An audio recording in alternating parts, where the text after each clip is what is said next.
శ్రీ సచ్చిదానంద సమర్థ సద్గురు సాయి మహారాజుకి జై. సాయి బిడ్డలందరికీ కూడా సాయినాథుని ఆశీర్వాదాలతో మనము 28వ అధ్యాయంలో ఉన్నామండి.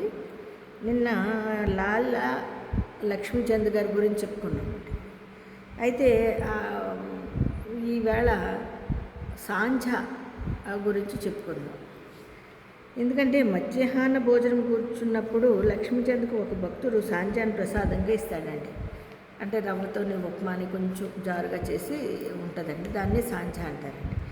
అయితే అది తిని లక్ష్మీచంద్ సంతసించాను, చాలా సంతోషపడ్డాడండి లక్ష్మీచంద్ గారు. ఆ మరుసటి దినం కూడా దానిని ఆశించాను. అంటే అది తిన్నాడు కదండి, ఆ రుచి నచ్చింది ఆయనకి. నచ్చిన తర్వాత నెక్స్ట్ డే కూడా అది తినాలి అనుకుంటాడండి. తినాలి అనుకుని ఏం చేస్తాడు, కానీ ఎవరునూ సాంజ తేరు, దాన్ని తీసుకురాపోయేసరికి అతడు సాంజాకే కనిపెట్టుకుని ఉంటాడు. ఎవరైనా తెస్తారేమో చూద్దాం తిందాం అనేసి కనిపెట్టుకుని ఉంటాడు. 3వ రోజు హారతి సమయంలో బాబు సాహెబ్ జోగు ఏమీ నైవేద్యము తీసుకుని రాలేదు.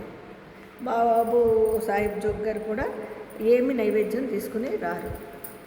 ఈ సాంజ తినాలని ఈయనకి ఉందండి, ఎవరే లక్ష్మీచంద్ గారికి. ఎందుకంటే ముందు రోజు తిన్నారు, దాని రుచి బాగా నచ్చింది, మళ్ళీ దాన్ని ఇష్టపడుతున్నాడు.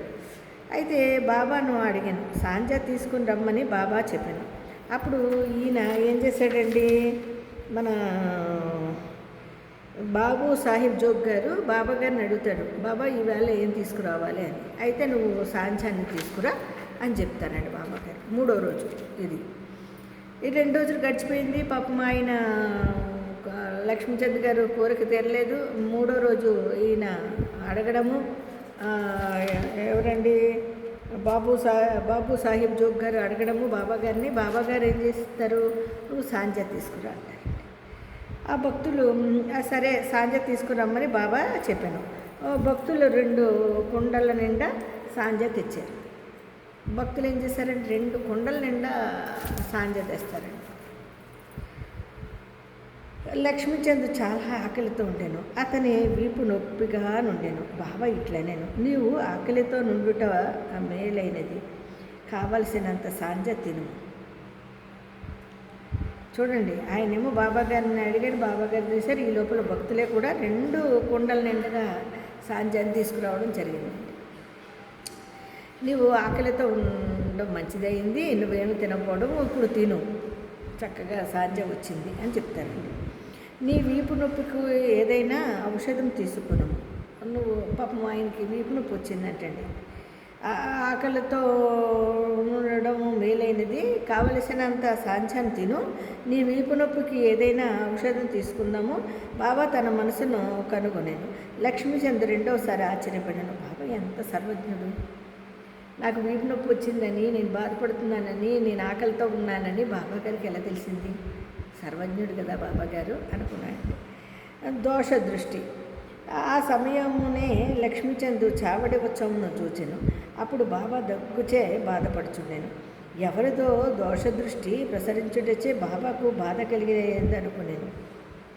ఆయన ఏమనుకున్నారు, బాబా గారు దగ్గుతున్నారంటండి. దగ్గుతూ ఉంటే ఈయన లక్ష్మీచంద్ గారు అనుకున్నాడు, ఎవరిదో మనం దిష్టి అనుకుంటాం కదా, ఎవరిదో దిష్టి పడింది, బాబా గారికి దిష్టి అయి ఉంటుంది, అందుకని ఆయనకి అలా ఉంది అని ఆయన మనసులో అనుకున్నాడండి. ఆ మరుసటి ఉదయమే లక్ష్మీచంద్ మసీదుకు పోగా బాబా శ్యామతో ఇట్లా అనేది. చూడండి, ఆయన మరుసటి దినం ఎవరిదో దోషదృష్టి నాపై పడుటచ్చే నేను బాధపడుచున్నాను, ఇట్లు లక్ష్మీచంద్ మనసులో నేమి భావించుచుండెనో అది అంతయు బాబా వెల్లడి చేయుచుండెను. చూడండి, ఆయన ఎక్కడో ఉండి అనుకున్నాడు, దూరాన్ని చూసి బాబాగారు దగ్గుతూ ఉంటే ఈయనకి దృష్టి తగిలి ఉంటుంది, అందుకని బాబా గారికి దిష్టి అయిపోయింది అని అనుకున్నాడు. ఆయన మరుసటి రోజు ఇలా రాగానే శ్యామ గారితో అంటున్నారండి బాబా గారు, ఎవరిదో నా పైన దృష్టి పడింది, దోష దృష్టి, అందుకని నాకు ఇలా జరిగింది అని చెప్పడం. ఈ విధముగా సర్వజ్ఞతకు కారుణ్యమునకు కావలసిన నిదర్శనములను కని లక్ష్మీచంద్ బాబా పాదములపై పడి నీ దర్శనము వల్ల నేను ఎంతో సంతోషించి ఎల్లప్పుడూ నా యందు దయా దాక్షిణ్యములు చూపి నన్ను రక్షించము. నాకు ఈ ప్రపంచంలో మీ పాదములు తప్ప ఇతర దైవం లేదు. నా మనస్సు ఎల్లప్పుడూ మీ పాద పూజ యందు మీ భజన యందు ప్రీతి చెందునుగాక. మీ కటాక్షముచే నన్ను ప్రపంచ బాధల నుండి కాపాడుదురుగాక. నేను ఎల్లప్పుడూ మీ నామమునే జపించుచు సంతోషముతో నుండునుగాక అని ప్రార్థించాను. బాబాగారు అసలు ఆ సర్వజ్ఞతకి ఆయన తల్లడిల్లిపోయి అసలు ఆయన పాదాలని పట్టుకుని సాష్టాంగ నమస్కారం చేస్తూ ఈ విధంగా ప్రార్థన చేసుకున్నాడండి. బాబా, నాకు ఇంకేం అక్కర్లేదు, నీ పాదసేవ, నీ స్పర్శ, నీ ఆశీర్వాదము ఉంటే నాకు చాలు. ఎల్లప్పుడూ ఈ ప్రపంచంలో మీ పాదాలు తప్ప నాకు ఏమీ అవసరం లేదు. నా మనసు ఎల్లప్పుడూ మీ పాదములు యందే, మీ భజనలు యందే ప్రీతి చెందునుగాక. ఎప్పుడు నీ నామాన్ని, నీ రూపాన్ని, నీ ధ్యాసని, నీ పాదాలని స్మరించడమే నాకు ఇంకేం అవసరం లేదు బాబా ఈ ప్రపంచంలోని అని చెప్పి ఆయన పాదాలు పట్టుకుని వేడుకుంటున్నాడండి. ఆయన బాబా ఆశీర్వాదమును ఊది ప్రసాదమును పుచ్చుకుని లక్ష్మీచంద్ సంతోషంతో తృప్తితో స్నేహితులతో కలిసి ఇంటికి తిరిగి వచ్చింది. అప్పుడు బాబా గారు ఈ విధంగా అనడము ఆయన చాలా చాలా సంతోషపడిపోయి బాబా ఆశీర్వాదాన్ని ఫుల్గా పొందేశాడండి. ఆయన ఇంటి లక్ష్మీచంద్ గారు సంతోషంతో తృప్తితో స్నేహితులతో కలిసి ఇంటికి తిరిగి వెళ్ళిపోయాడండి. దారిలో బాబా మహిమలను కీర్తించుచునే సదా బాబాకు నిజమైన భక్తుడుగా నుండెను. షిరిడీకి పోవు పరిచితుల ద్వారా పూలమాలలు, కర్పూరము, దక్షిణ పంపుచుండెను. ఆయన ఏం చేశారండి, ఆయన ఇంటికి వెళ్ళిపోయారండి. బాబా ఆశీర్వాదాన్ని తీసుకున్నారు. చాలా తృప్తితో మళ్ళీ స్నేహితులతో ఆయన వెళ్ళిపోవడము. దారిలోని బాబా మహిమలను కీర్తించుచుండెను. వెళ్ళేటప్పుడు కూడా బాబా గారి మహిమలను అన్నీ చెప్పుకుంటూ అందరితో బాబా విషయాలను పంచుకుంటూ సదా బాబా నిజమైన భక్తుడిగా ఉండిపోయాను.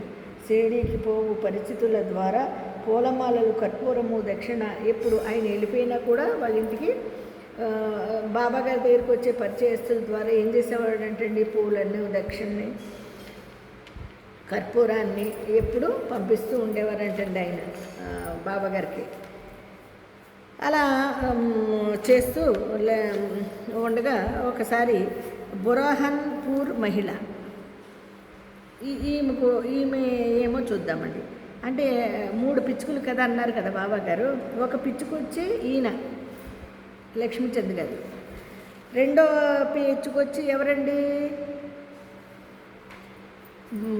బురహాన్పూర్ మహిళ, ఈమె రెండో పిచ్చుక. చూడండి బాబా గారికి ప్రీతికరమైన భక్తుల్లో వీళ్ళు. ఇంకొక పిచ్చుక భక్తురాలు వృత్తాంతము చూచిదము. బూరఫ్ను ఊరిలోని ఒక మహిళకు సాయి స్వప్నంలో కనబడి గుమ్మము వద్దకు వచ్చి తినుటకు కిచిడి కావాలనని చాలా సంతసించి ఆమె అందరికీ తెలియజేశాను. తన భర్తకు కూడా తెలియజేపాను. అతడు పోస్ట్ ఆఫీసులో ఉద్యోగం చేయుచుండెను. అతనిని అకోలాకు బదిలీ చేసిరి. భార్యాభర్తలు షిరిడీకి నిశ్చయించుకుని ఒక శుభదినమందు షిరిడీకి బయలుదేరిరి. మార్గమధ్యమున గోమతీ తీర్థమును దర్శించి షిరిడీ చేరిరి. అచట 2 మాసములుండిరి. ప్రతిరోజు మసీదుకు పోయి బాబాను దర్శించి పూజించి మిక్కిలి సంతసించుచుండిరి. వారు బాబాకు కిచడీ ప్రసాదము సమర్పించవలనని షిరిడీకి వచ్చిరి. కానీ అది 14 రోజుల వరకు తటస్థించలేదు. ఆమెకు కాలయాపన ఇష్టము లేకుండెను. 15వ రోజు ఆమె కిచడీతో మసీదుకు 12 గంటలకు వచ్చెను. మసీదులోనందరూ భోజనమునకు కూర్చున్నది కనుక తెరవేసి ఉండెను. తెరవేసి ఉండినప్పుడు ఎవరునూ లోపలికి ప్రవేశించకూడదు, సాహసించరు. కానీ ఆమె నిలవలేకపోయెను. ఒక చేతితో తెర పైకెత్తి లోపల ప్రవేశించెను. బాబా ఆనాడు కిచడీ కొరకు కనిపెట్టుకుని ఉన్నట్లు తోచెను. ఆమె కిచడీ అచడ పెట్టగానే బాబా సంతసంతో ముద్ద మీద ముద్ద మింగుట ప్రారంభించెను. బాబా ఆతృతను చూచి అందరూ ఆశ్చర్యపడేరి.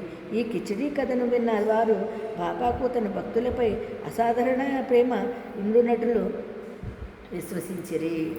చూడండి ఎంత గొప్ప విచిత్రము. ఈమె ఏం చేసింది, సరే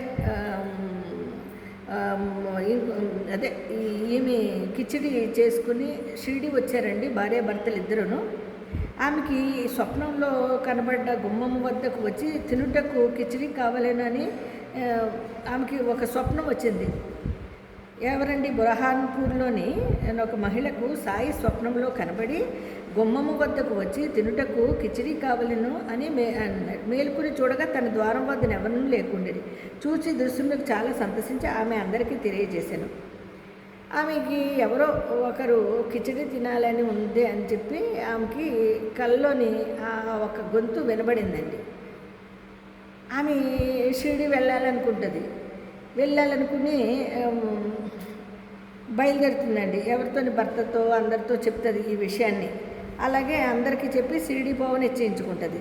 ఈ శుభమునందు షిరిడి బయలుదేరి మార్గమధ్యన గోమతి తీర్థము దర్శించుకుని షిరిడి చేరుతుందండి. అచ్చట 2 మాసములు ఉంటారు. ప్రతిరోజు మసీదుకు పోయి బాబాను దర్శించి పూజించి మిక్కిలి సంతసించుచుండేది. వారు బాబాకు వాళ్ళు వెళ్ళి 2 మాసాలు అవుతుందండి. రోజు నిత్యము బాబాను దర్శించుకోవడం చేయడం జరుగుతుంది. వారు బాబాకు కిచిడి ప్రసాదము సమర్పించవలనది షిరిడీకి వచ్చిరి. కానీ అది 14 రోజులు అయిపోతుందండి. 15వ రోజు కూడా అయిపోతుంది. మసీదుకు 12 గంటలకు వచ్చాడు. ఆమె వచ్చిందండి. 2 మాసాలు ఉన్నారు. అయినా సరే ఆవిడకి బాబా గారికి కిచిడి చేయడానికి టైం సరిపోలేనట్టు అసలు గుర్తుంది ఆమెకి. కానీ ఎప్పుడెప్పుడు ఆయనకి ఇవ్వాలంటే ఆవిడకి టైం కుదరలేదు. ఒకరోజు 14వ రోజు అయిపోయింది, 15వ రోజు ఇంకా ఆగలేదండి. ఆమె చక్కగా కిచిడి చేసుకుందండి. బాబా గారికి 12 గంటల హారతి టైంలో, మామూలుగా అయితే మసీదులోని హారతి ఇచ్చే టైంలో భోజనానికి కూర్చుంది మనం తెర వేసేస్తారండి. తెర వేసేసి ఎవరిని లోపలికి అలౌ చేయరు. అలాంటిది ఆమె కిచిడి చేసుకుని ఆత్రంగా పరిగెత్తుతూ బాబా ఆ తెర ఎత్తేసి లోపలికి వెళ్ళిపోతుందండి. డైరెక్ట్గా వెళ్ళిపోయి బాబాగారి ముందు అది పెట్టేసి పెడుతుంది. ఈ లోపల చూడండి, బాబాగారు కూడా ఆ కిచిడి కోసం ఈయనకి తెలియదే ఉందండి. సర్వజ్ఞత కలిగిన బాబాగారు ఆయనకి తెలియదే ఉంది. నా భక్తురాలు కిచిడి తెస్తుందని తెలిసి రెడీగా ఉన్నారంటండి తినడానికి. ఆమె లోపల తెరవెత్తి అసలు ఎవరు సాహసించారు. అలాంటిది ఆమె గబగబా ఇంకేమీ ఆలోచించట్లేదు. ఆమెకి బాబాగారికి నేను కిచిడి పెట్టాలి అంతే.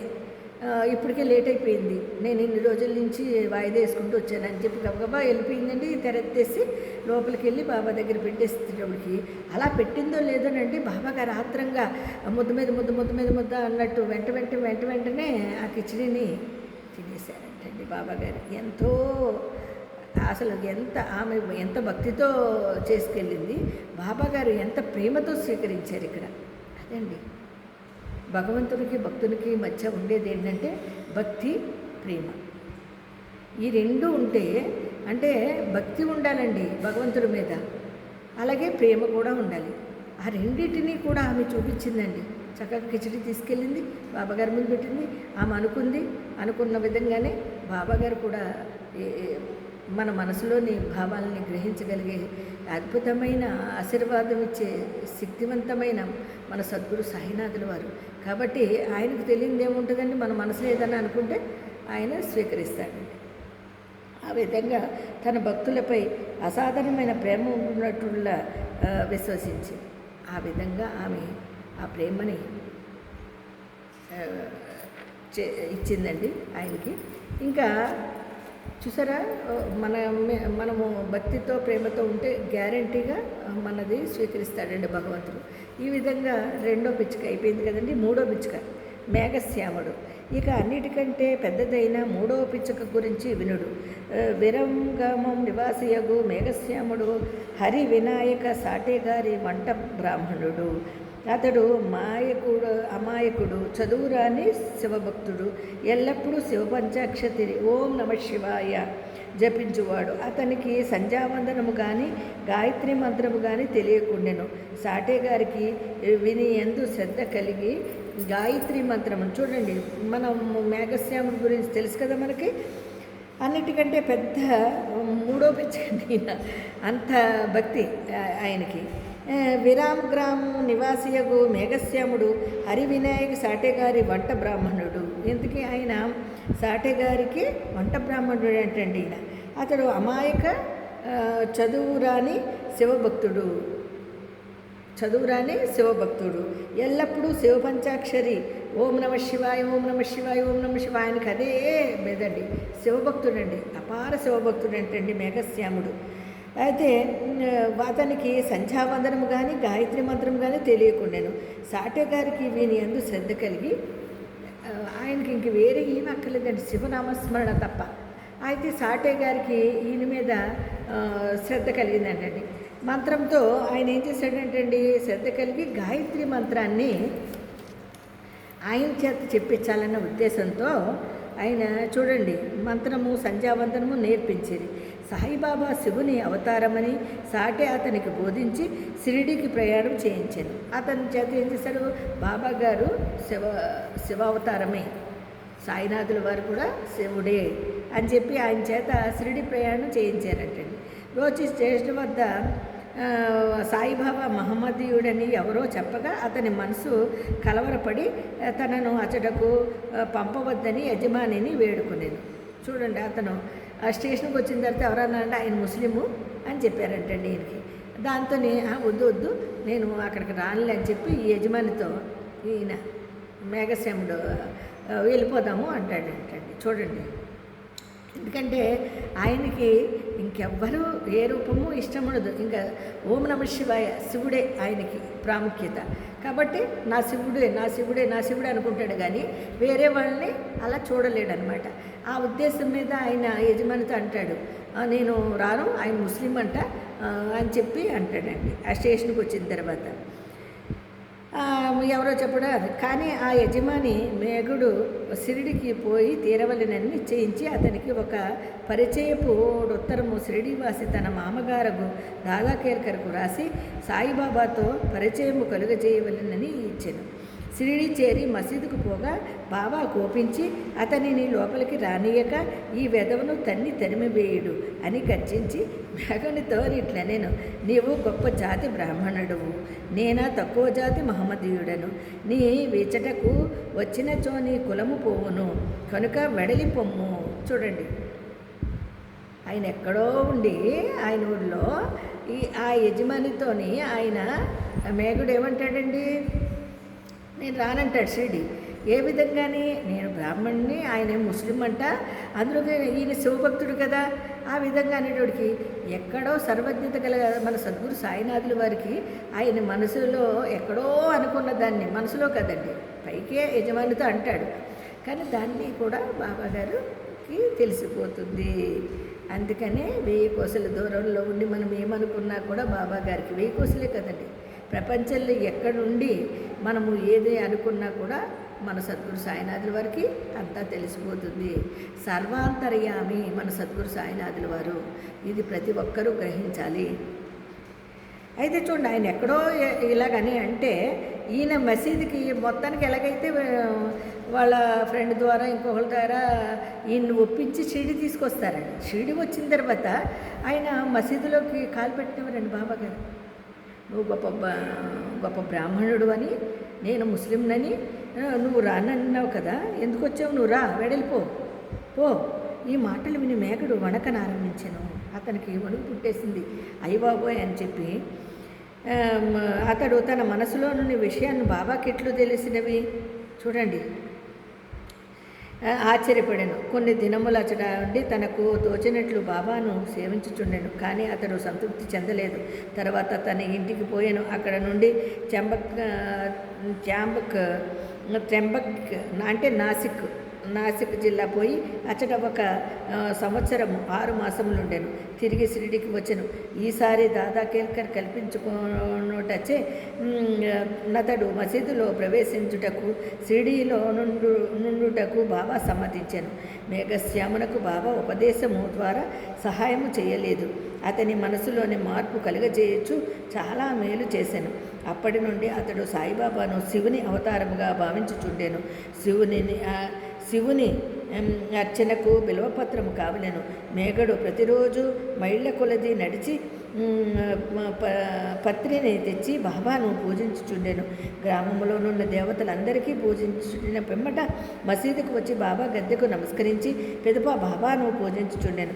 కొంతసేపు వారి పాదములను వచ్చి పిమ్మట బాబా పాదతీర్థములను త్రాగుచుండెడు. వాడు ఒకనాడు ఖండోబా మందిరము వాకిలి మూసివేయుచుండెను. ఖండోబా దేవుని పూజింపక మసీదుకు వచ్చెను. బాబా అతని పూజను అంగీకరించక తిరిగి పంపివేశెను.